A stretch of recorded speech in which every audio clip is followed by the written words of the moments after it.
क्या कहते हैं, श्री भागवत भगवान की है आरती। ये भगवान है, भगवान का ही यह स्वरूप है महाराज, उनका ही सुंदर विग्रह है जो हमें प्राप्त हुआ है।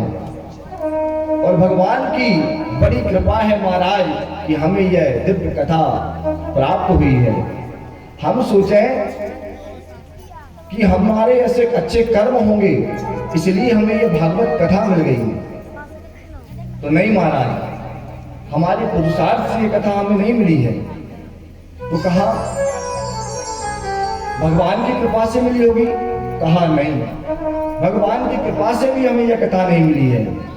अरे हमारे प्रारब्ध से तो हमें सुख दुख प्राप्त होते हैं। कौन कौ सुख दुख कर दाता, निज कृत कर्म भोग सब दाता। जीव अपने कर्मों के द्वारा सुख और दुख को प्राप्त करता है, परंतु पुरुषार्थ से कथा प्राप्त नहीं होती है। पुरुषार्थ से सुख दुख प्राप्त होते हैं।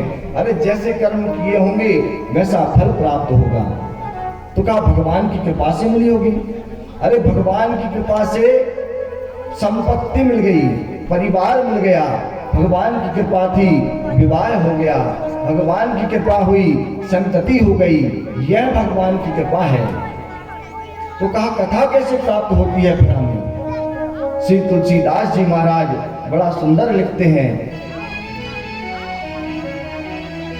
अति हरि कृपा शाही पर होई, अति हरि कृपा जाहि पर होई, अति हरि कृपा शाही पर होई, अति हरि कृपा जाहि पर होई, अति हरि कृपा जाहि पर होई, अति हरि कृपा जाहि पर होई, अति हरि कृपा जाहि पर होई, अति हरि कृपा जाहि पर होई, पावते ही मार्ग सोई, जय हो पावते मार्ग सोई। अति हरि कृपा जाहि पर हुई। कृपा नहीं महाराज, अति, जब कृपा की भी अति हो जाए तब जाकर के हमें यह कथा प्राप्त होती है, ऐसे ही प्राप्त नहीं होती है महाराज। ना हमारे पुरुषार्थ से प्राप्त होती है, यह तो भगवान की कृपा की जब अति हो जाती है तब हमें यह दिव्य कथा प्राप्त होती है। ऐसी दिव्य कथा हमें आज प्राप्त हुई है। व्यास जी महाराज ने ऐसी दिव्य कथा लिखी है। कल हमने महात्म को श्रवण किया है, आज हम मूल भागवत को श्रवण करेंगे। 3 श्लोकों में श्री व्यास जी महाराज ने इस भागवत महापुराण का मंगलाचरण गाया है। मंगलाचरण किसे कहते हैं? मंगलस्य आचरणः इति मंगलाचरणः। मंगलाचरण से ही पता लगता है कि पुराण का आचरण कैसा है, यह पुराण क्या बताने वाला है। अरे जैसे हम दुकान पर जाते हैं तो दुकान पर बोर्ड लगा रहता है कि यह किराने की दुकान है, यह दवाई की दुकान है, यह भोजनालय है। जैसे बोर्ड से पता लग जाता है कि यह दुकान किस चीज की है, वैसे ही मंगलाचरण से पता लग जाता है कि यह ग्रंथ किसका है। परंतु भागवत एक ऐसा दिव्य ग्रंथ है जिसके मंगलाचरण में किसी का नाम नहीं है, किसी का नाम नहीं है। व्यास जी महाराज ने किसी का नाम नहीं लिखा है मंगलाचरण में। बड़े सुंदर 3 श्लोक में मंगलाचरण किया है। प्रथम श्लोक में तो भगवान को प्रणाम किया है, दूसरे श्लोक में परम धर्म क्या है उसका निरूपण किया है, किसे ध्याना है, किसे गाना है, यह बताया है, और तीसरे श्लोक में यह बताया है कि यह भागवत रूपी जो ज्ञान यज्ञ है यह हम तक कैसे पहुंचा है। 3 श्लोक बड़े सुंदर सुंदर व्यास जी महाराज ने गाए हैं। जनिमादर्शयतोन्मयादितरतस् चार्धेष्वेश्वरात्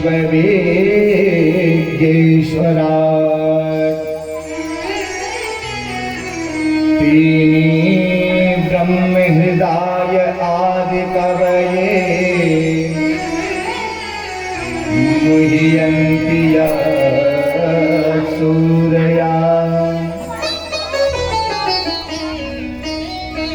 तेजो वारिमदां यथा विनिमयो यत्र त्रिसर्गो मृषा धाम्ना स्वेन सदा निरस्तकुहकं सत्यं परं धीमहि। इसे नमस्कार किया है महाराज, कहा है सत्यम परम धीमहि। उस परम पुरुष को सत्य स्वरूप मानकर सत्य को व्यास जी महाराज ने प्रणाम किया है, सत्य का ध्यान किया है। सत्य कौन है? अरे किसी का नाम नहीं है। यदि व्यास जी महाराज किसी का नाम लिख देते तो लोग समझते कि यह ग्रंथ सिर्फ उन्हीं का है, परंतु व्यास जी ने ऐसा नहीं किया है। परम सत्य का ध्यान किया है। और परम सत्य कौन है? परम सत्य भगवान है। भगवान राम है, कृष्ण है, शंकर है, दुर्गा है, यह सभी परम सत्य हैं। इसीलिए व्यास जी महाराज ने सोचा कि मुझे कुछ ऐसा लिखना चाहिए कि एक शब्द में ही मैं सबको प्रणाम कर लूँ। क्योंकि जब तुलसीदास जी महाराज ने रामचरितमानस लिखा तो महाराज सभी को प्रणाम करना पड़ा। अरे खलों तक की वंदना करनी पड़ी तुलसीदास जी महाराज को, और व्यास जी महाराज ने एक शब्द में सभी को प्रणाम कर लिया है। क्या कहा है? सत्यम परम धीमहि। सत्य स्वरूप कौन है? सभी विद्वानों ने अपने अपने अनुसार इस श्लोक का अर्थ निकाला है। हम भगवान गोविंद, भगवान कृष्ण को समझ करके इसका अर्थ समझेंगे, नारायण को समझ के इसका अर्थ समझेंगे। क्या कहा है? जनिमाधर्षयतोन्वयादितरतस्। यह ब्रह्म सूत्र का द्वितीय सूत्र है। प्रथम सूत्र है यतातो ब्रह्म जिज्ञासा। ब्रह्म सूत्र से व्यास जी महाराज इस पुराण का प्रारंभ कर रहे हैं। मतलब कहना चाहते हैं कि मैं इस भागवत पुराण में ब्रह्म सूत्र का ही ज्ञान डाल रहा हूं। ब्रह्म सूत्र क्या है महाराज? हजारों श्लोकों और मंत्रों का जब एक सूत्र बनता है उसे ब्रह्म सूत्र कहा गया है। तो ऐसे ब्रह्म सूत्र से भागवत को प्रारंभ किया है। कहते हैं जनिमाद्यस्य यतान्वयादितरतस्। वह भगवान कैसे हैं? ध्यान किया है कि जो जन्म और मृत्यु आदि विकारों से रहित हैं, जिनकी जन्म और मृत्यु नहीं होती, पर फिर भी वह सभी जीवों के हृदय में त्रिधार रूप से, अन्वय रूप से विराजमान हैं। और क्या कहा है? चार्थी स्वविज्ञः स्वराट।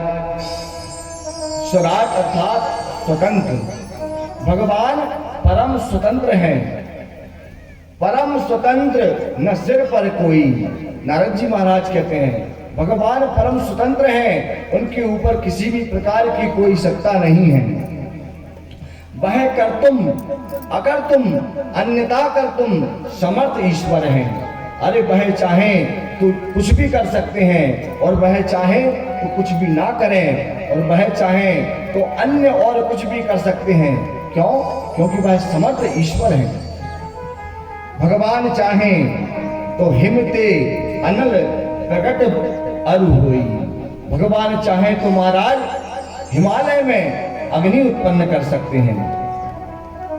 बद्रीनाथ जाओ, इतनी सर्दी है महाराज कि केशवाय अगर यदि आप कर लो 3 आचमनी के लिए, तो नारायणाय और माधवाय के लिए हाथ जम जाता है।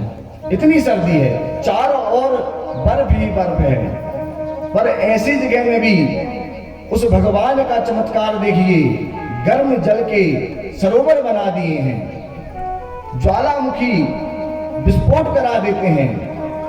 ऐसे समर्थ है भगवान, जो अन्यथा कर्तुम समर्थ ईश्वर हैं।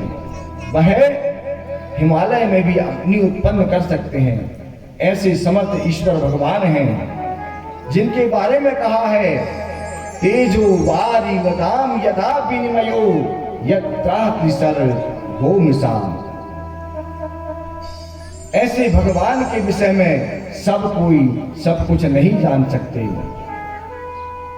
तो कहा महाराज, भगवान के विषय में कोई कुछ नहीं जानता या कोई नहीं जान सकता? तो कहते हैं जान सकता है, पर कौन? जिसे भगवान स्वयं जनाना चाहे, और कितना? जितना भगवान स्वयं बताना चाहे उतना ही जान सकता है। सोई जानहि जेहि देहु जनाहि। हाँ, सोई जानहि जेहि देहु जनाहि। सोई जानहि जेहि देहु जनाहि। सोई जानहि जेहि देहु जनाहि। जानत तुम्हि होई जाई। जानत तुम्हि होई जाई। जानत तुम्हि होई जाई। वही जान सकता है जिसे भगवान स्वयं जनाना चाहे। भगवान को कौन कौन जानता है? तो कहा 7 लोग हैं जो भगवान को जानते हैं। कौन है वह 7 लोग? सारद शेष महेश विधि आगम निगम पुराण। सारद, यह 7 लोग हैं। सारद, सर्वप्रथम शारदा भगवती सरस्वती, जो कहती हैं कि हम भगवान को जानते हैं। वह सरस्वती निरंतर भगवान का गुण और गानों का वर्णन कर रही हैं। और दूसरा कहा है शेष। शेष अर्थात शेष जी, जो अपने सहस्त्रों फलों से भगवान के गुणगान का निरंतर वर्णन कर रहे हैं।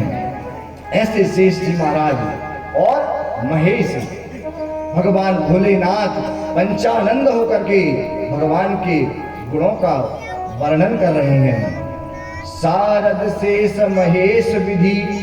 विधि अर्थात ब्रह्मा। ब्रह्मा जी महाराज चतुरानंद होकर के चारों मुखों से भगवान के महिमा को गा रहे हैं। और आगम निगम पुराण। आगम अर्थात शास्त्र, 6 शास्त्र हैं हमारे। निगम अर्थात वेद, 4 वेद हैं हमारे। और पुराण, 18 पुराण है महाराज। 6 शास्त्र, 4 वेद, 18 पुराण निरंतर भगवान की महिमा को गा रहे हैं।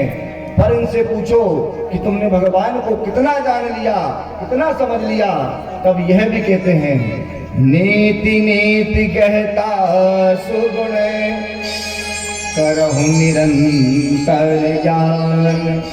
कहते हैं नेति नेति, अभी हमने पूरा नहीं जाना है, अभी पूरा नहीं समझा है भगवान को, अभी तो और जानना बाकी है।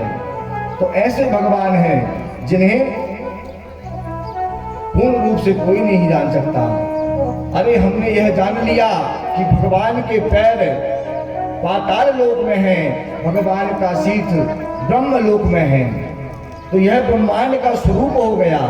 परंतु कहते हैं ब्रह्मांड निकाया निर्मित माया रोम रोम देहि वेद कहीं। भगवान के तो रोम रोम में ऐसे ब्रह्मांड बसे हुए हैं महाराज। तो हम कैसे कह सकते हैं कि हमने भगवान को जान लिया? भगवान को सिर्फ वही जान सकता है जिसे भगवान जनाना चाहे। ऐसे भगवान के लिए कहा है, तेनी ब्रह्म हृदय आदि कवये मुह्यन्ति यत् सूरया। ऐसे भगवान की माया से मोहित होकर ब्रह्मा आदि देवता भी भगवान की माया से मोहित हो जाते हैं, और भगवान अपनी माया से ब्रह्मादि देवताओं को अपने संकल्प से ऐसा ज्ञान प्राप्त कर देते हैं कि वह सृष्टि को निर्माण करते हैं।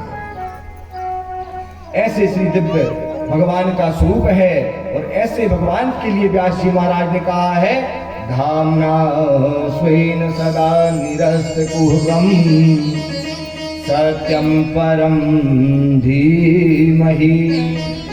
ऐसे सत्य स्वरूप भगवान को बारंबार प्रणाम है, ऐसे भगवान श्री कृष्ण को बारंबार प्रणाम है। ऐसा भगवान का सत्य स्वरूप है।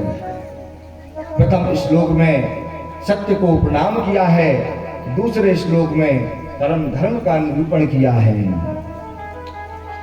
धर्मा प्रोज्झित के त्रिभूत्र परमो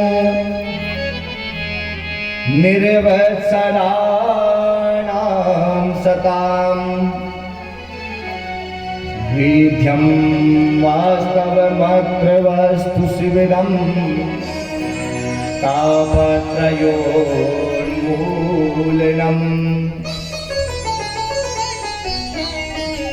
श्रीमद्भागवते महामुनिगते किंबा परेश्वरा सद्यो हृदयवरुष्टपेत्रकृतभिः शुश्रूभिरस्तक्षणात्। व्यास जी महाराज कहते हैं, भैया धर्म क्या है, परम धर्म क्या है? तब कहते हैं कि धर्मा प्रोज्झित कैत्रवो। अरे जो निर्मत्सर संत हैं और उनके द्वारा जो पालन किया जाता है धर्म है, वही परम धर्म है, वही प्रोज्झित धर्म है, वही कैतव धर्म है। कैतव का अर्थ क्या है महाराज? कैतव का अर्थ है कपट रहित। हमारा धर्म कैसा होना चाहिए? कपट रहित होना चाहिए। मन में कपट नहीं होना चाहिए महाराज। मन में तो भगवान से कहते हैं, प्रभु धन भी दे दो, दौलत भी दे दो, मान भी दे दो, सम्मान भी दे दो, बच्चे भी दे दो, वंश भी दे दो, सब मांगते हैं। पर वाणी से कहते हैं, भगवान कुछ नहीं चाहिए। जब ऐसे भाव हम रखते हैं कि मन में कुछ और वाणी में कुछ, इसे ही महाराज कपट कहा है। और भगवान कहते हैं, मुझे कपट प्रिय नहीं है। मोहे कपट छल छिद्र न भावा। भगवान को कपट बिल्कुल प्रिय नहीं है। जो इंसान हृदय में कुछ और रखता है और मुख से कुछ और कहता है, ऐसे इंसान भगवान को प्रिय नहीं है। ना ही कपट प्रिय है और ना ही छल प्रिय है। कुछ लोग छल करते हैं महाराज। कोई आप पर यकीन करे, किसी विषय के बारे में आप जाने और उसके बारे जानने पर जो नहीं जानता है उसके साथ छल कर ले, उसे लूट ले। यह छल है महाराज। भगवान को छल भी प्रिय नहीं है। और कहा है छिद्र। छिद्र का अर्थ क्या होता है? एक पत्ता लो और उसमें एक कांटे से छिद्र कर दो, तो यह हो गया छिद्र। ऐसे ही जो इंसान एक दूसरे से जुड़े हुए परस्पर प्रेमियों को, दो लोगों को जिनका एक दूसरे से प्रेम भाव है, उन्हें अलग कर देता है, उनमें दुश्मनी कर देता है, उन्हें एक दूसरे से दूर कर देता है। भगवान को ऐसे लोग भी प्रिय नहीं हैं। भगवान को वह लोग प्रिय हैं जो लोगों को आपस में मिलाता है, जो दूर करता है, छिद्र करता है। ऐसे लोग भगवान को प्रिय नहीं हैं। यही कपट है महाराज। भगवान से मन से कहते हैं, प्रभु कुछ नहीं चाहिए, और मन में तो कहते हैं भगवान सब कुछ चाहिए, पर वाणी से कहते हैं कि प्रभु कुछ नहीं चाहिए। यही कपट धर्म है। अरे अगर कुछ चाहिए तो मुख से कहना चाहिए कि भैया मुझे भगवान यह चाहिए। बल बुद्धि विद्या देहु मुहि, हरहु कलेश विकार। इस प्रकार स्पष्ट होकर कहे ना, यदि कुछ चाहिए तो। मन से तो कह रहे हैं प्रभु सब दे दो, वाणी से कहते हैं कुछ नहीं चाहिए, बड़े भाव से कहते हैं प्रभु कुछ नहीं चाहिए, बस खुश रहें, आनंद से रहें। पर महाराज रास्ते से जा रहे हैं और एक 500 का नोट मिल जाए तुरंत उठा के जेब में रख लेते हैं महाराज। ये क्या है? यही तो कपट है, परम कपट है महाराज। आरती में बड़े प्रेम से और बड़े भाव से गाते हैं महाराज कि प्रभु कुछ नहीं चाहिए। तन मन धन और जीवन सब कुछ है तेरा, स्वामी सब कुछ है तेरा, तेरा तुझको अर्पण, तेरा तुझको अर्पण, क्या लागे मेरा। ओम जय जगदीश हरे। आरती में तो बड़े भाव से गाते हैं महाराज कि तन मन धन जीवन सब तेरा है प्रभु, और तेरा तुझको अर्पण, क्या लागे मेरा। मेरा कुछ नहीं है प्रभु, सब तेरा है। पर महाराज किसी दिन भगवान यदि सामने आ जाए कि भैया चलो जितनी भी जायदाद है रजिस्ट्रेशन करवा दो उसका, जब भगवान का कोई भक्त ही आ जाए कि भैया सब भगवान का कहते हो चलो दान कर दो, तो फिर कहते हैं महाराज ऐसे भाव नहीं थे हमारे। अरे वो तो आरती में गा दिया हमने, बाकी ऐसा कोई भाव नहीं था हमारा। अरे हमारे भाव कैसे होते हैं? तब कहते हैं कि तन मन धन और जीवन सब कुछ है मेरा, स्वामी सब कुछ है मेरा, प्रभु तेरा भी मेरा, ओ प्रभु तेरा भी मेरा, मेरा मुझको दे दो, क्या लागे तेरा। ओम जय जगदीश हरे। तो महाराज ऐसे भाव हैं। भाव तो यह है कि प्रभु सब मुझे दे दो, अरे आपका जो है वो भी मुझे दे दो। भाव हमारे ये हैं। तो इसे ही महाराज कपट कहा गया है। परंतु हमारी भक्ति कैसी होनी चाहिए?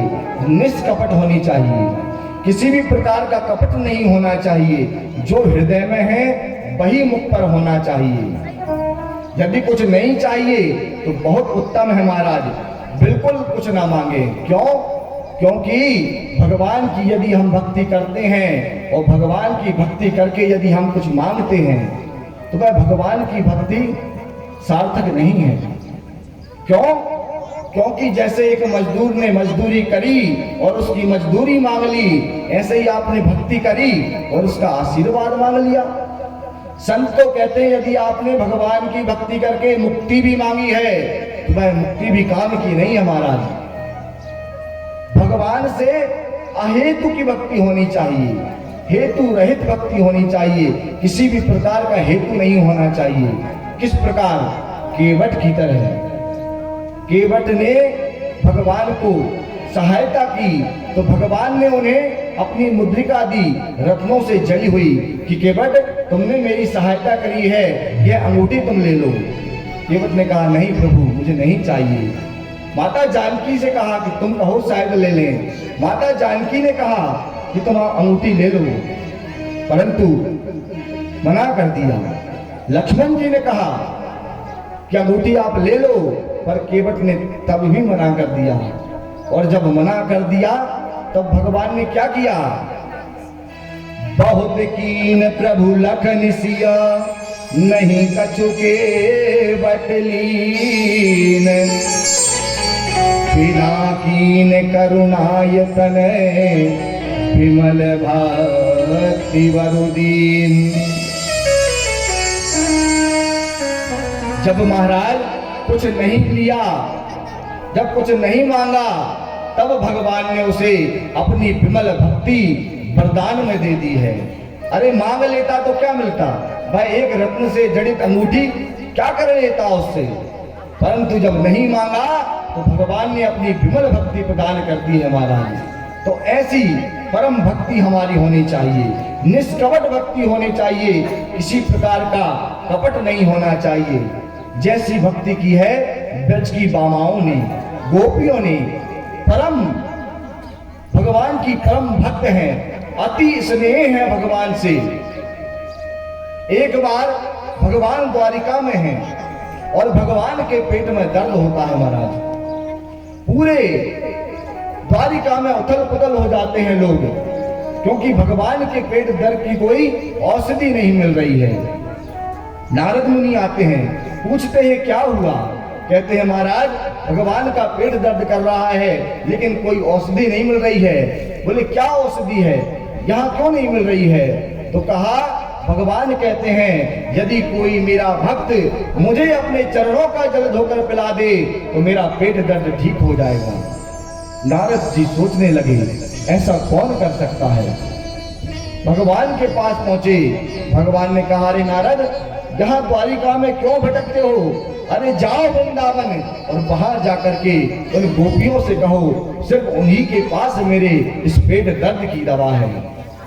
नारद जी वृंदावन आते हैं, नारद जी को देखकर ही गोपियां प्रसन्न हो जाती हैं। कहते हैं आइए नारद बाबा आपका स्वागत है, आप कहां से आ रहे हैं। नारद जी ने कहा मैं द्वारिका से आ रहा हूं। जैसे ही द्वारिका का नाम सुना गोपियां प्रसन्न हो गईं, कहा हमारे स्वामी कैसे हैं, हमारे प्राणनाथ कैसे हैं। भगवान ने, नारद जी ने कहा कि वह इस समय बहुत चिंतित हैं। भगवान द्वारिकाधीश का पेट दर्द हो रहा है परंतु उनकी औषधि नहीं मिल पा रही है। गोपियों ने कहा क्यों नहीं मिल रही है, ऐसी कौन सी औषधि है जो नहीं मिल पा रही है। नारद जी आप हमें बताइए, हम वह औषधि आपको उपलब्ध कराएंगे। नारद बाबा ने कहा देवी भगवान ने कहा है यदि उनका कोई परम भक्त अपने चरणों का जल धो करके भगवान को यदि पिला दे तो महाराज उनका पेट दर्द ठीक हो गया। जैसे ही नारद जी ने कहा है हजारों हजार पैर नारद जी के सामने उपस्थित हो गए हैं। कहा है महाराज ले जाओ हमारे चरणों को धो करके और पिला दो। नारद जी ने कहा है अरे गोपियों तुम ये क्या कर रही हो, अरे वह भगवान जिनके नाम का उच्चारण करने से इंसान पवित्र हो जाता है। आप पवित्रो वा सर्वावस्थंगतो विवा या स्मरेत पुंडरीकाक्षं सबाह्याभ्यंतरा शुचि।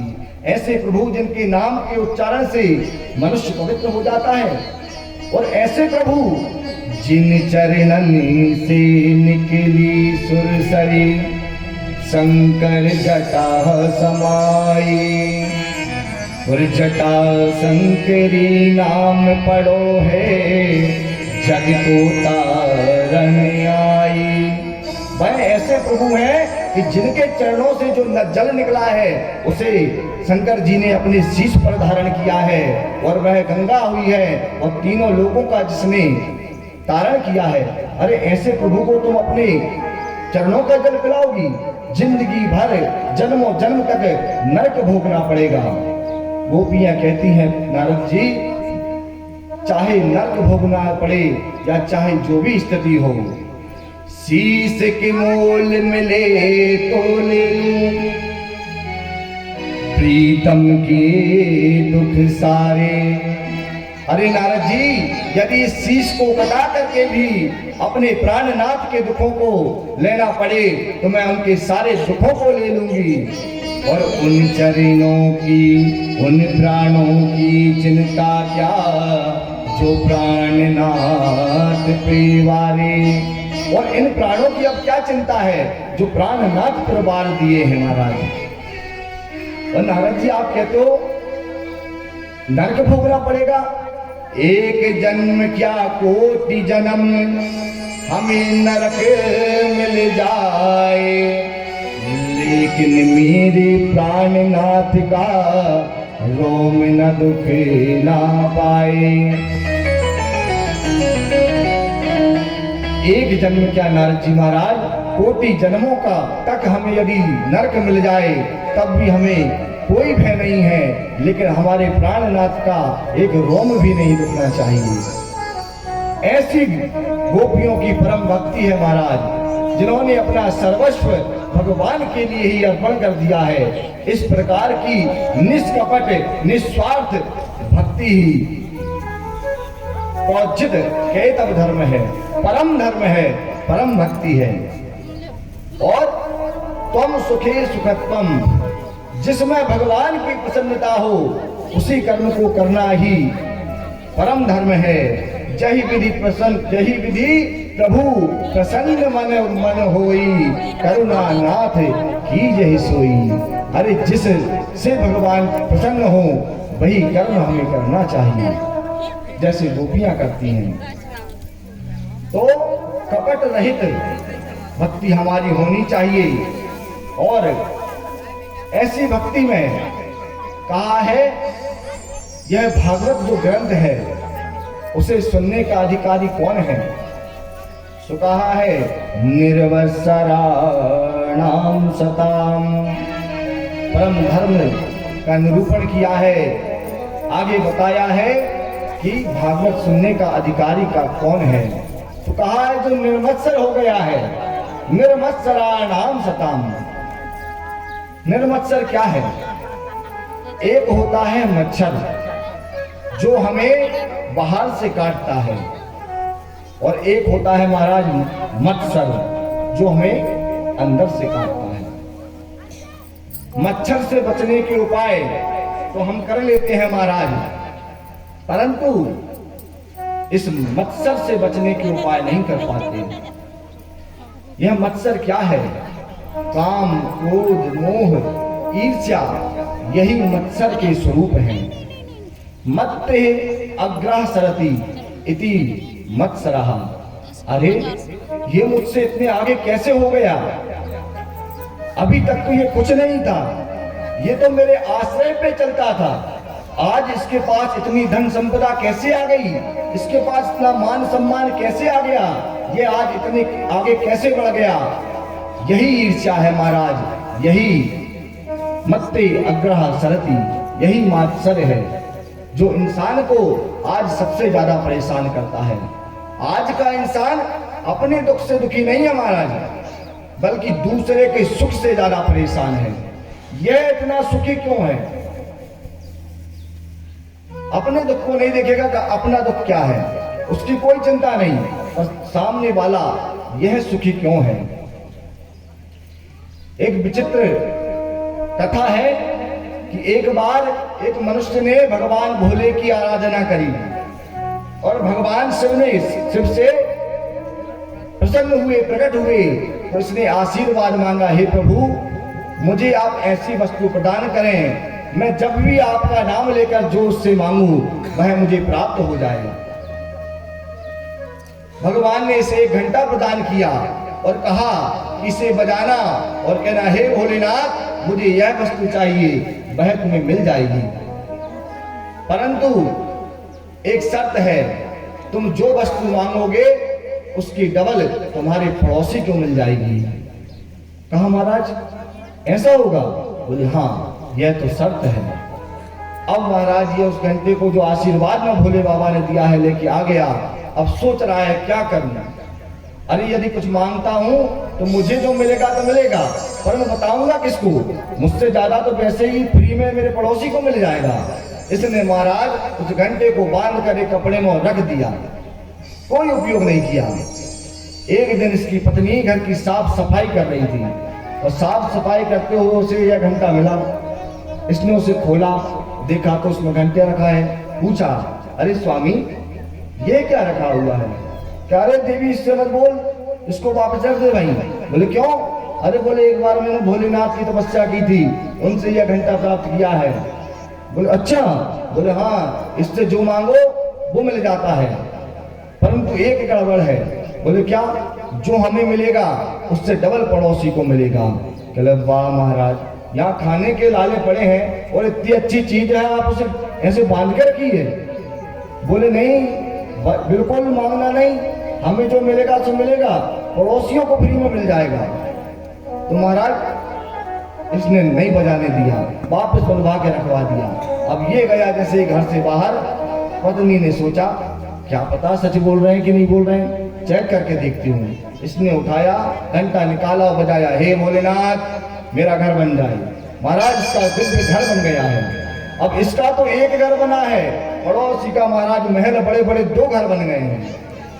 इसने बोला, हे भोलेनाथ मेरे घर अन्न धन के भंडारे भरा जाए। इसके घर अन्न धन के भंडारे भराए, पड़ोसियों के घर महाराज ट्रकों से सामान आ गया है। बाहर खड़े हुए जब पति ने देखा, अरे ये सब क्या हो रहा है, तुरंत गया अंदर। बोले, अरे देवी तूने ये क्या कर दिया? बोले, क्या हुआ? अरे मैंने देखो कितना सारी वस्तु मांग ली। अरे यहाँ तो तूने इतना सा मांगा है, वहां देख पड़ोसी के पास कितना आ गया है, तुझे मांगना नहीं आता। देख मैं तुझे मांग के बताता हूँ कैसे मांगते हैं। बोले, कैसे मांगते हैं? बोले, दे मुझे। घंटा लिया, जो बजाया, हे भोलेनाथ मेरे घर के आगे एक गड्ढा खुद जाए। तो महाराज इसके घर के सामने एक कुआं हो गया, पड़ोसी के सामने 2-2 कुएं खुद गए। अब बोलता है, हे भोलेनाथ मेरी एक आंख गोविंदाय नमो नमः, मेरी एक आंख चली जाए। इसकी एक आंख फूटी महाराज, पड़ोसियों की दोनों फूट गई। अब बोलता है, हे भोलेनाथ मेरी एक टांग भी चली जाए। अब इसकी एक टांग चली गई, पड़ोसियों की दोनों चली गई। अब ये सोच रहा है कि मेरी घर के सामने तो एक कुआं है और मेरी एक आंख फूटी है और एक ही टांग टूटी है, मैं तो बचते बचाते हुए निकल जाऊंगा। लेकिन पड़ोसियों के घर के सामने तो 2 गड्ढे हैं, दोनों आंख फूटी हैं, दोनों टांग टूटी हैं, कैसे कहां से जाएंगे? कुएं में गिरेंगे और मर जाएंगे। ऐसे लोग हैं महाराज, इस प्रकार का कपट है लोगों के मन में एक दूसरे के प्रति। यह क्या है? यही मात्सर्य है महाराज, लोगों के प्रति जो ईर्ष्या है हमारी, वही मात्सर्य कहा गया है। अरे कंचन त्यजना सहज है, सहज प्रिया का नेह, मान बड़ाई ईर्ष्या दुर्लभ त्यजना यह। मान बड़ाई और ईर्ष्या छोड़े नहीं छूटती महाराज। मान बड़ाई जब से आई तब से किस्मत फूटी, और स्वामी स्वामी भाजन लागे लगन राम से छूटी। यह मान बड़ाई जब आ जाती है महाराज तो भगवान से लगन तक छूट जाती है। तो कहा है, धर्मा प्रोजित कैत्र बौद्ध कर्मो निर्वत्सराणाम सताम। और भागवत सुनने का अधिकारी कौन है? कहा है, जो निर्मत्सर हो गया है, जिसके मन में ईर्ष्या नहीं है, निष्कपट है, जो वही भागवत सुनने का उत्तम अधिकारी है। यह भागवत कौन सुन सकता है महाराज? यह भागवत सिर्फ मनुष्य देहधारी ही सुन सकते हैं। हम मनुष्यों के लिए ही यह भागवत ग्रंथ सुलभ हुआ है, और कोई जीव महाराज यह कथा सुनने के लिए यहाँ आकर के नहीं बैठ सकता। 7 दिनों तक यह कथा कोई जीव नहीं सुन सकता। मनुष्य के लिए ही यह भागवत कथा है कि वह इसे श्रवण कर सकता है। क्यों? क्योंकि 2 वस्तु महाराज इस जीवन में बहुत दुर्लभ है। बाकी सब चीज प्राप्त हो जाती हैं, परंतु संत समागम हरि कथा तुलसी दुर्लभ दो, सुतदारा और लक्ष्मी ये तो पापी के भी होए। अरे सुत, पुत्र, पुत्री, दारा, पत्नी, लक्ष्मी ये तो पापी के पास भी होती है महाराज। तो पापियों और आप में अंतर क्या रहा? तो कहा, पापियों में और धर्मियों में इतना अंतर है कि पापियों के यहाँ महाराज सत्संग नहीं होता है, भगवान की कथा नहीं होती है, उन्हें भगवान की कथा में रुचि नहीं होती है। बड़ा सुंदर उदाहरण दिया है। तो ऐसा दिव्य मानुष देह हमें प्राप्त हुआ है जो भगवत कथा के लिए हमें मिला है, और इसे हम पशु के समान ना निकालेंगे। पशु और मनुष्य में बहुत समानताएं हैं। आहार निद्रा भय में तुनम चा सामान्य में पशुभिर्नराणाम्। पशुओं में और मनुष्यों में बहुत समानता है। पशु आहार करते हैं, भोजन खाते हैं, करते हैं, हम भी करते हैं, वो उनका करते हैं, हम अपना करते हैं। और निद्रा, पशु भी सोते हैं, हम भी सोते हैं। और भय, पशु को भी भय लगता है, हमें भी भय लगता है। और संतति पशुओं की भी होती है, हमारी भी होती है। फिर क्या अंतर है? तो कहा है धर्मो ही एका, एक धर्म ही सिर्फ ऐसा है जो पशुओं से हमें अलग बनाता है महाराज। हम धर्म को निभा सकते हैं, धर्म को धारण कर सकते हैं, धर्म के लिए कार्य कर सकते हैं, धर्म को पाने के लिए प्रयत्न कर सकते हैं। पशु यह सब नहीं कर सकता।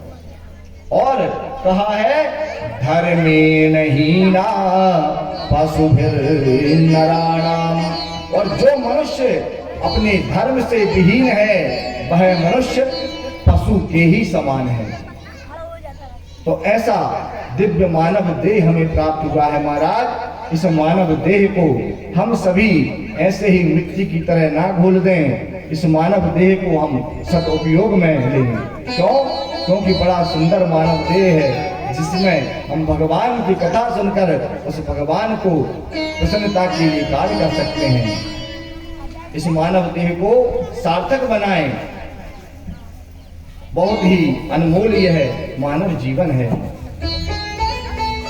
मानव जन्म अनमोल रे, मिट्टी में ना भूल रे।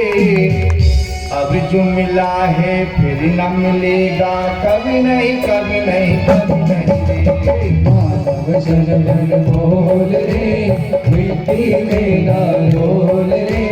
अब जो मिला है फिर न मिलेगा, कभी नहीं, कभी नहीं, कभी नहीं।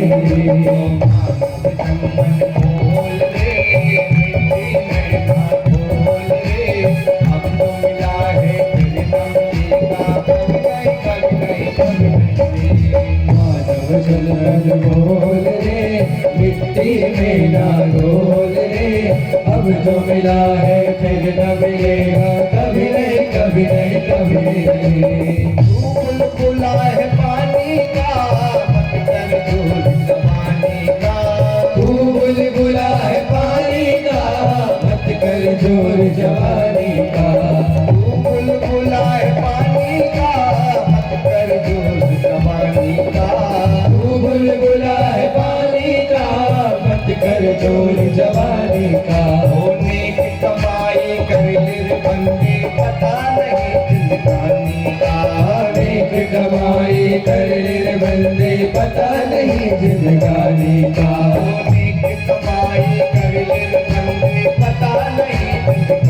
का। होने की कमाई कर निर्बंदी, पता नहीं जिंदगानी का। नेक कमाई कर बंदे, पता नहीं जिंदगानी का। और मीठा सबसे बोल रे, मीठा सबसे बोल रे, मीठे में ना बोल रे। अब जो मिला है फिर न मिलेगा, कभी नहीं, कभी नहीं, कभी नहीं रे। सुजन बोल रे, मिट्टी में ना डोल रे। अब तो मिला है फिर न मिलेगा, कभी नहीं, कभी नहीं, कभी नहीं। दोनों हाथों से तालियों की सेवा करते हुए जय जय श्री राधे, श्री राधे।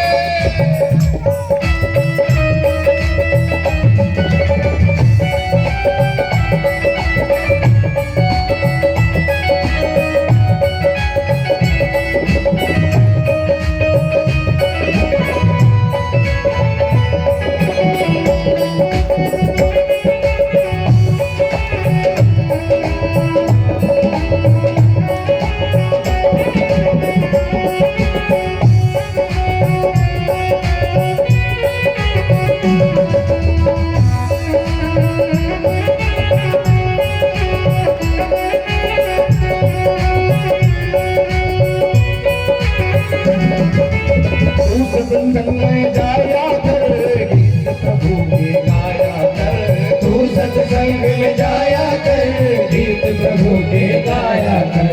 तू सत्संग में जाया कर, गीत प्रभु के गाया कर। तू सत्संग में जाया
संभल संभल के कदम बढ़ाना, फूल नहीं अंगार है।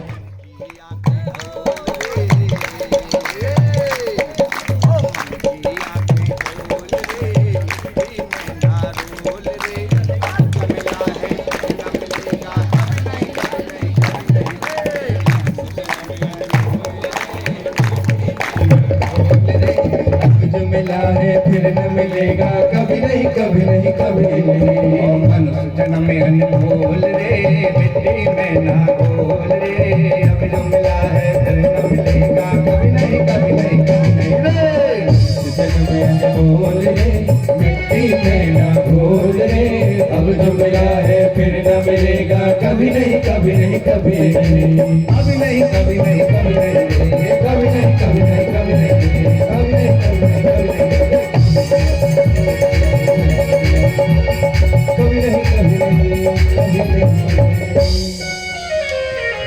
भोलिबा के बिहारी लाल की जय, राधा रमण लाल की जय।